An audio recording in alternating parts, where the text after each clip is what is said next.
Get 15% off a set of BrakeMess Select, Select Pro, or Import Direct brake pads and 2 rotors now at O'Reilly Auto Parts. O'Reilly Auto Parts. Thank you for tuning in to the latest edition of the 12 Kyle podcast. Whether you're listening during your commute, while working out, or just relaxing at home, we appreciate you. Every download, every listen, and every subscription means a lot. Up next, the 12 Kyle podcast. Ladies and gentlemen, thank you for listening. Thank you for downloading. And thank you for subscribing to the latest edition of the 12 Kyle podcast. I am your boy, 12 Kyle. Man, check this out. On this episode, what I'd like to ask you is a simple question. How has your listening to music changed over the years? Or has it? I came to that question because I recently did an episode with the homie J Boog. Shout out to J Boog, the J Spot Network. She had me on and we did an episode. It was called Memories Through Music, where she asked me a bunch of questions about, my memories of music. Very thought-provoking, very insightful episode. In fact, she's got a series going on now, so definitely check out J Boog at the J Spot Network. Again, dope episode if I do say so myself. But one of the questions she asked me was about, my musical memories. And I kind of got off into a small tangent about, how my music, as far as how I consume music has changed over the years.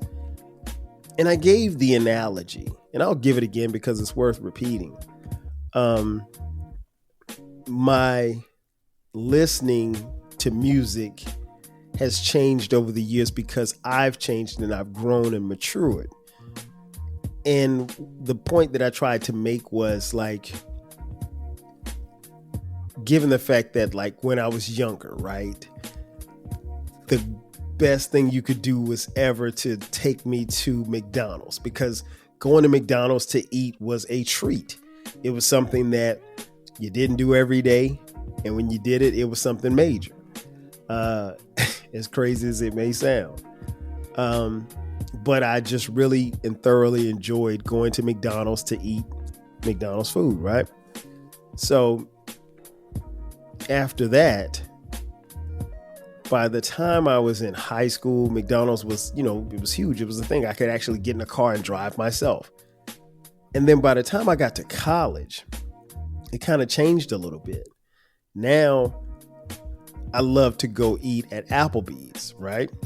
And that would be a perfect place. Getting tongue tied. Sorry. That would be a perfect place to take a date. And, it's cool because Applebee's is your neighborhood Applebee's, right? The food it doesn't blow you away, but it's not that expensive, but it's good. Especially for a college kid, right? And so you think that Applebee's is dope and it can't get any better. And then as I, got older and started eating a little bit better and I got a couple of more dollars in my pocket, then I started going places like my favorite restaurant, the Ocean Air. And I love Ocean Air, right? And so, and it's funny because as much as I love Ocean Air, I almost always get the same thing every time I go. But my taste buds have changed. And it's not to say that I'm above eating McDonald's, even though I haven't had a burger from McDonald's in 20 years. I'll still eat the fries, but that's about it. There's nothing else that McDonald's can offer me. But, the idea of me going to McDonald's or Applebee's at this point, probably not going to happen. And I will go to Applebee's for, I don't know, a salad or something like that. But, it's not my go-to. I'll just put it like that. So that's kind of how music has changed as far as how I consume it. It was once something very simple. And then it got to be something that was really, really cool and really, really dope. And now my music taste is very refined. So it's certain things I just can't consume. And there's a couple of reasons for that. So I know you're probably thinking, well, why did it change? I'm glad you asked. I'll tell you. It changed for several reasons. One of which is that my investment in the music changed. I was no longer buying CDs every week. Shout out to Kazaa, LimeWire, Napster, which there is an episode coming about those services. And we also did an episode probably about a year or so ago. Me and B Cox, shout out to B Cox for coming through and blessing the podcast. We talked about, how we consumed music back then. But, there was a personal investment back then, particularly like in the 90s, in the 90s to, consume music. And what I mean by a personal investment was, first of all, I was literally buying CDs every week, right? Broke college kid, right?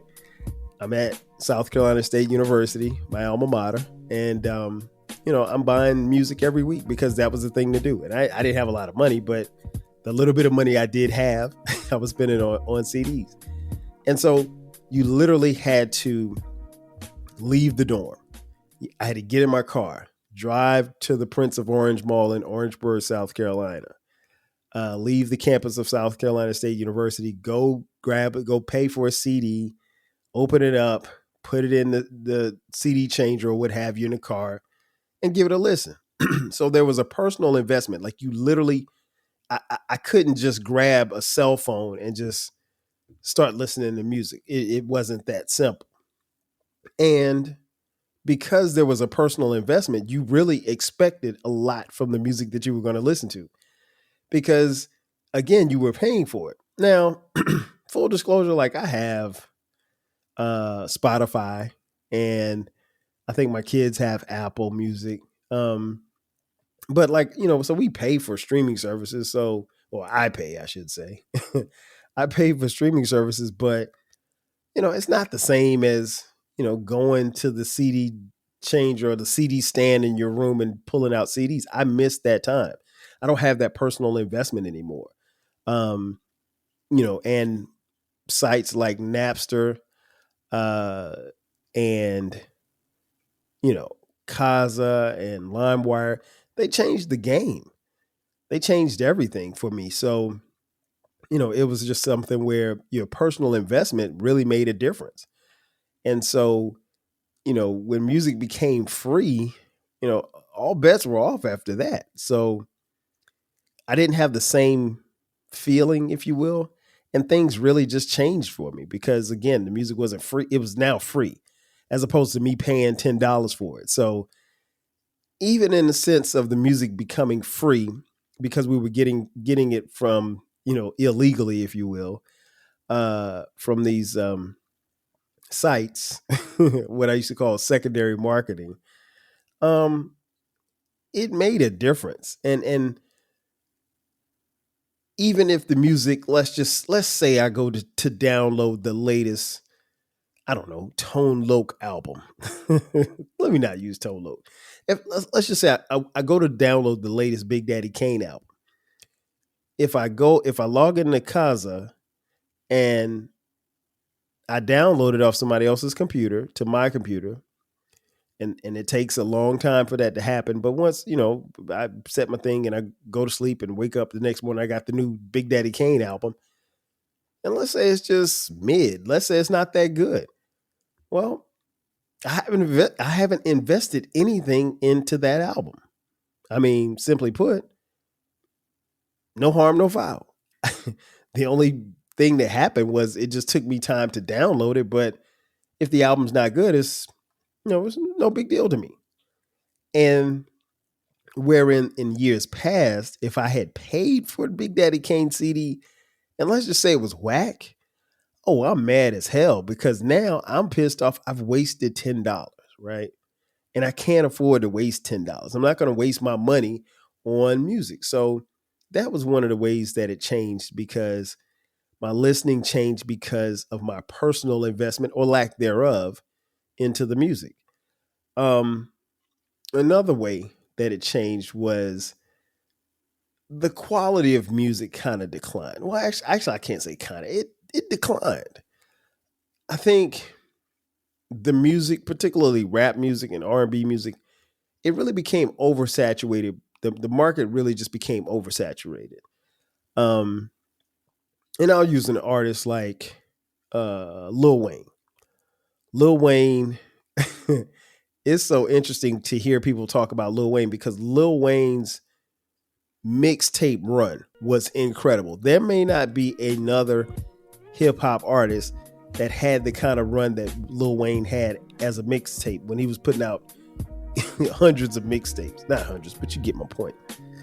But the flip side of it is that the music was so readily available that it kind of washed everything out because like you were constantly getting music. So in a lot of ways, people couldn't keep up because Lil Wayne would drop a mixtape, then 50 Cent would drop a mixtape, and then Jay-Z might drop a mixtape, and then Nas might drop a mixtape. And so like it became an avalanche.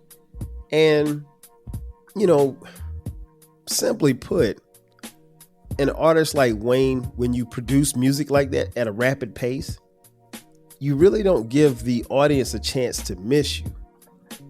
And I think that's key because if you think back to before the internet, you know, your favorite artist might put out an album in, let's say, 1995, right?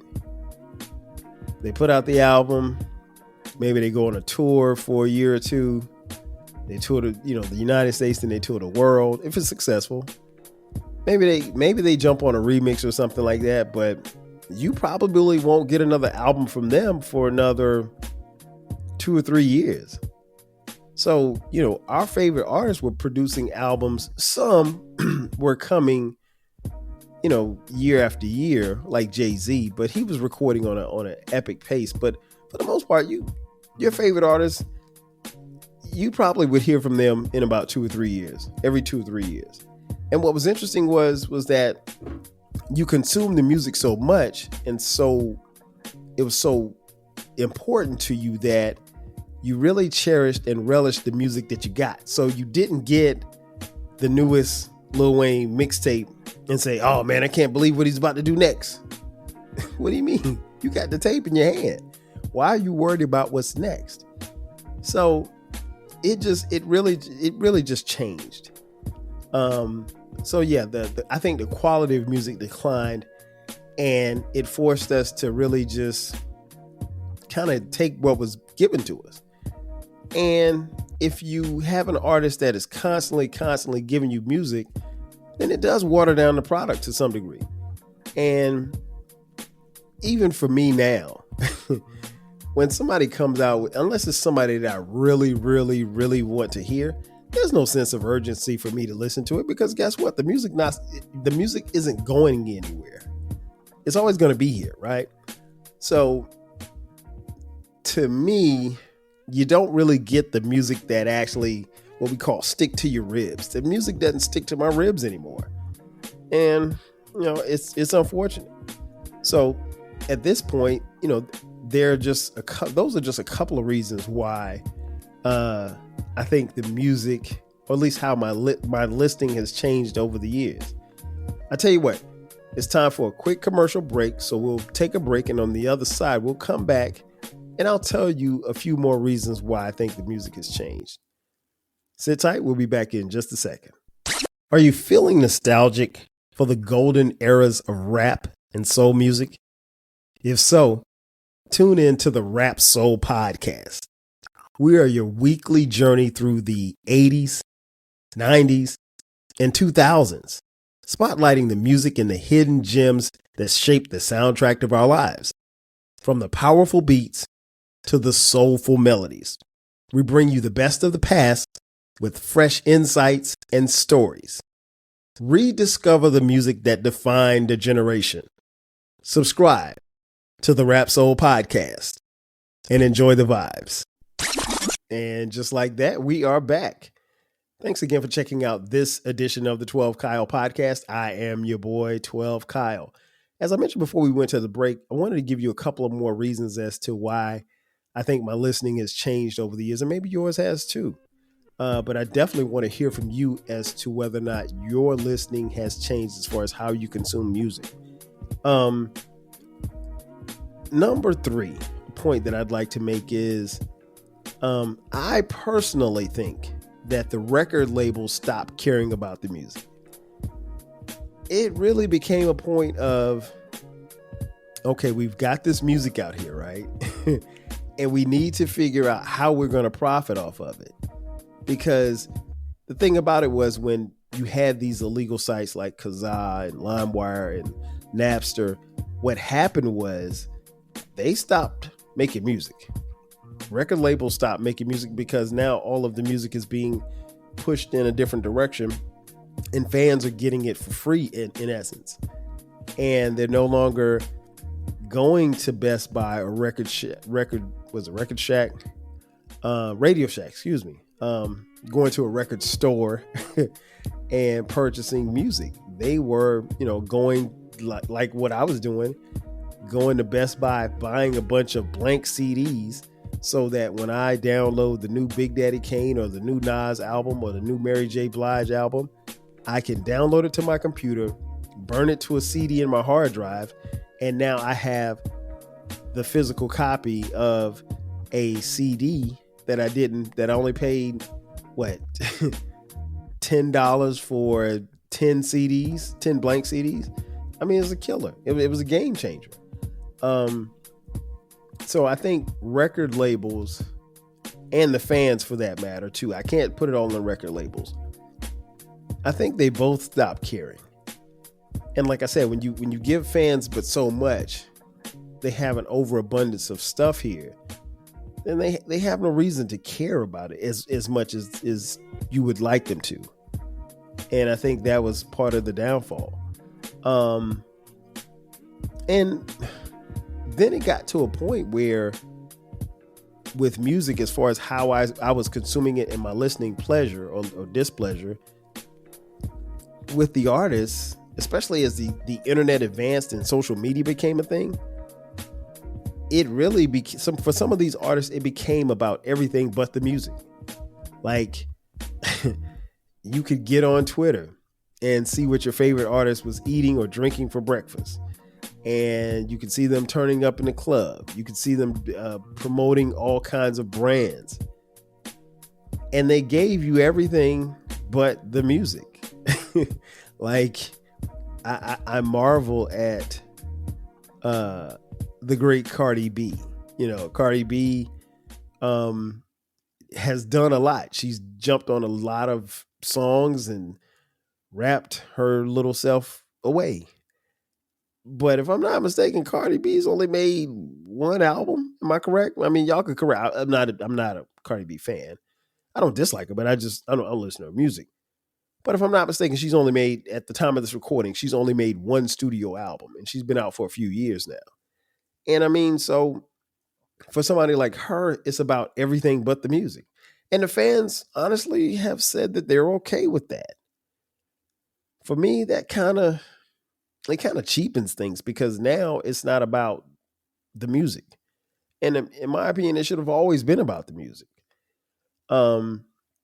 It's about, even for new artists, you pitch yourself to a record label or to a marketing company or whomever is going to promote your stuff. And, they'll tell you, well, hey, how many social media followers do you have? What's your social media presence? How many followers do you have on TikTok, on Instagram? That type of stuff. And it's about everything but the music. And so, and then it got to a point where a lot of artists, I'll be honest, just made a lot of bad music. And here's the thing, as fans, we were okay with it. And therein lies the problem. Because if we're never okay with our favorite artists making bad music, then there's a problem. They have to step their game up. Because see, again, And I don't want to compare everything to the 80s and the 90s and the 70s, but the difference was if you did not produce a good album, you could and would get dropped from your label. Just that simple. And what I mean by drop from your label is fired, for those of you kids who don't understand at home. So you really only had maybe 1, 2 shots to make it happen. And not everybody was going to have chart topping albums and record sales. Of course, that wasn't going to happen for everybody, but you had to give your label a reason to, continuously financially back you. And I tell the story all the time about, if you look at a group like the Fugees, who supremely talented, they had an album that came out before The Score, which was their diamond selling album, sold 10 million copies, whatever. But that first album, Blunted on Reality, that album almost got them dropped from the label because it sold like double uranium. So it happens. And so I think we have to be mindful of the fact that, as fans, we control a lot of that. But I think we've gotten to a point, at least for me, fans got to a point where they really didn't care about the music. They would much rather worry about seeing you on Instagram or seeing you in person or seeing you in concert. Not really concerned about you making new music. And so we either accepted it or we championed it. And I think both ways really kind of damaged, the working relationship between the fans and the artists. And then the also working relationship between the artists and the record labels. Music, I guess the next thing I want to talk about is as far as how my music has changed or how I've listened to music, how it's changed over the years.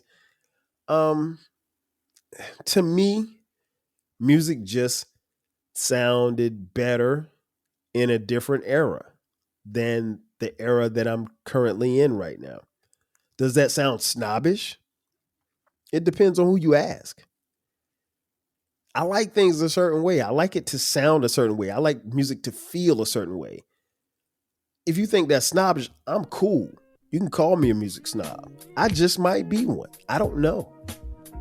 But I remember when music was a jam. Like, you felt good when you heard it. Particularly with hip hop and R&B, there was substance. It made you feel good. It might make you cry. It might make you laugh. It might make you want to fight. It might make you want to do all of the above, but it evoked an emotion. I don't necessarily know that happens a lot now. Or maybe it does, but it probably doesn't happen as much as it once did. And for fans like me, that's not cool. Or we just kind of, step away from it. But I mean, music could make you want to run through a wall, right? Or it could make you fall in love. But it should evoke some type of emotion. At least the great music does, in my opinion. But I mean, like, we all take something from the music.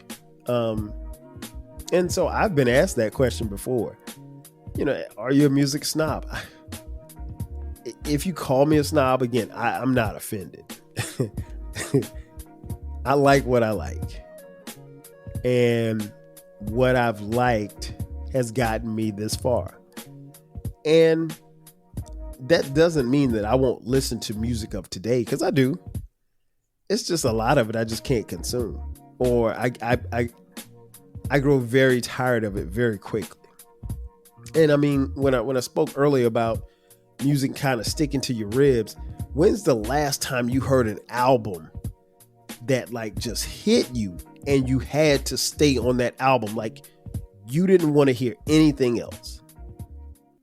I mean, we talk about it all the time. Like, an album will come out, it'll come out on a Friday. And if you're on social media, your whole timeline is talking about it all day long on Friday. And for some, they're lucky if they're still talking about it the following Tuesday. And for others, they're lucky if they're talking about it the following Friday. Well, guess what? 2 more Fridays away. So the album's been out 3 weeks. Nobody's talking about it. You know why? Because some other new album has come out. The music don't stick to your ribs anymore. At least that's the way it appears. You know, there's music and there's songs that I go back to that, you know, from this current era. And I really and truly thoroughly enjoy. But I find myself a lot of times just slowly gravitating back to the music that I love. And that's the music from, you know, those eras. The 80s, the 90s, the early 2000s. And again, it's not to say that I won't listen to something that came out last week, because I have, and I do. A lot of it, not all of it, but a lot of it doesn't stick to me. And from what I can tell, a lot of it doesn't stick to you either. Then that's cool. That is totally fine. But yeah, I've been asked a question about being a music snob, and trust me, it's not a question that offends me at all. I could venture to say that I probably am. And I'm perfectly fine with that. Perfectly fine with that. But ultimately, I think, you know, it's something that we have to figure out for ourselves. And so it brings me back to the original question that I posed at the beginning of this episode. How has your music listening changed over the years, or has it changed? For me, it clearly has, and I'm okay with it. I've settled upon the fact that, you know, nobody's making Ribbon in the Sky anymore. like Stevie Wonder. Nobody's making Stay from like Jodeci. Nobody's rapping like Biggie. Nobody's bringing you the charisma of Nipsey Hussle anymore. Everybody's different, and that's okay. And that's what it should be. There are no more Tupacs. He was a one of one. He truly was a one of one. There are no more Ice Cubes, but they're different versions. And I think what makes it interesting is that now the modern versions of those entertainers, you have to find them, wherein we used to be in a time where they were really pushed up and promoted. What's promoted now? Something totally different. But that's another story for a whole nother day. But again, I want to close out the episode by thanking Jay Boog again for having me on. Please go check out that episode. I thought it was really, really dope. I didn't know any of the questions that she was going to ask me, so it felt good to kind of come off the top. And Jay's a great host and a great interviewer, so check her out as well. But ladies and gentlemen, that's going to do it for me. Thank you for checking out this edition of the 12 Kyle podcast. Be sure to subscribe to the podcast if you haven't done so already. You can find this podcast anywhere. Wherever you get your podcast, that's where you can find us. Be sure to subscribe on YouTube. You can find audio and video. Just go to YouTube, and that's the great thing about that. And then also hit the, notification button. That way you can get notified when the episodes drop. Of course, the audio, you can find this podcast on all streaming platforms. Wherever you get your podcast, that's where you can find us. If you want to follow me on socials, hit me up at 12Kyle, at 12Kyle Podcast. And also, we do have merch. So if you would like to contribute to the podcast financially, get yourself some merch right here. If you're looking on YouTube, we have the 12 Kyle Podcast coffee mugs. We've got hoodies, t-shirts, you name it, for the low price. We got it. And if you want to hit us up on Cash App, $TWELVEKYLE.